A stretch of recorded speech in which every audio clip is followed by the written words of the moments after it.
I've talked about a few stations on the Piccadilly Line, but this one is new to me and quite possibly new to you too. We're going to Harringay to visit St Anne's Road. What makes St Anne's Road unusual is that it was never built. It was planned as part of the Cockfosters extension of the Piccadilly Line, which was planned in the 1920s and fully opened in 1933. Now I say planned, but that may be overstating things. I haven't been able to find much information on it at all. Less than half a page in Mike Horn's The Piccadilly Tube, a few paragraphs on Diamond Geezer's blog, the odd minor reference here and there. I found no reference to where exactly it would have been, no architectural drawings, and in general it seems to me that it might well have been abandoned quite early in the planning process. So what do we know? Well, the station would have been between Turnpike Lane and Manor House. The Piccadilly Line passes beneath St Anne's Road here, passing beneath this row of shops and this garage. Likely the station would have been on the street corner. The underground group liked a nice prominent site. We can take a reasonable guess at what it would have looked like. The Cockfosters extension was very consistent in terms of its architectural style. We would have got a Charles Holden-style modernist building. Whether that would have been something imposing like Turnpike Lane or something minimal like Manor House is unknown. At platform level there would have been warm yellowish tiles with some form of colour relief. We might have got some of this fancy ironwork like at Manor House and Wood Green. The line through here is slightly curved, so that would likely have been reflected in the platforms. Features like uplighters would almost certainly have been included. The station is always referred to as St Anne's Road, insofar as it ever is referred to, but it might not have been called that. The stations of the Cockfosters extension often had several names suggested before settling on one. In the case of Oakwood, they were still figuring the name out even after the station had opened. Until 1942 there was another station called St Anne's Road on what's now the Gospel Oak to Barking line. It's not very near to the likely site of St Anne's Road, so I'd guess that the Underground would have gone with a different name to avoid confusion.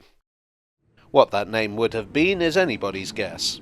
Perhaps Harringay, perhaps Green Lanes.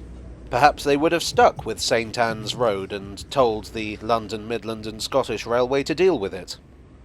So, why don't we have it? Why, at a time when the Underground group were feeling pretty pleased with themselves, is there no St Anne's Road tube station? Well, it comes down to speed. Putting a station here would reduce the average speed of trains on the Cockfosters extension and increase the overall journey time. It wasn't considered worth it for the number of passengers who would actually use the station. Besides, there were buses and trams along Green Lanes that were affiliated with the Underground group.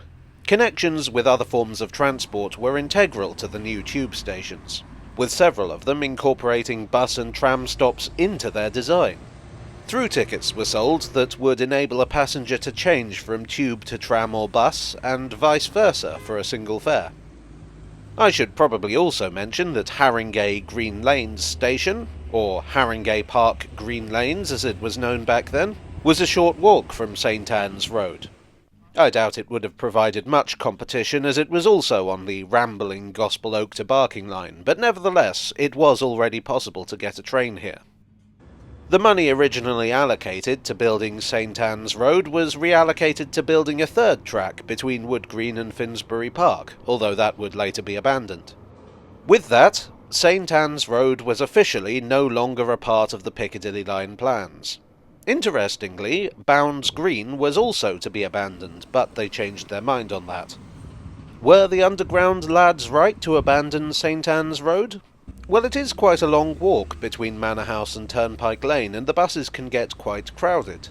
These days there would no doubt be out-of-station interchange between St Anne's Road and the Overground. I suspect that these days the number of local residents would more than justify the station's existence. But, well, it's easy to say these things with hindsight. Well, I hope you enjoyed this potential tale from the tube. If you did, please be sure to leave a like and consider subscribing for more. I would like, as always, to thank my donors on Ko-fi and Patreon, and here on YouTube. You are the increased average speed to my tube line. And I will see you all again very soon for another Tale from the Tube.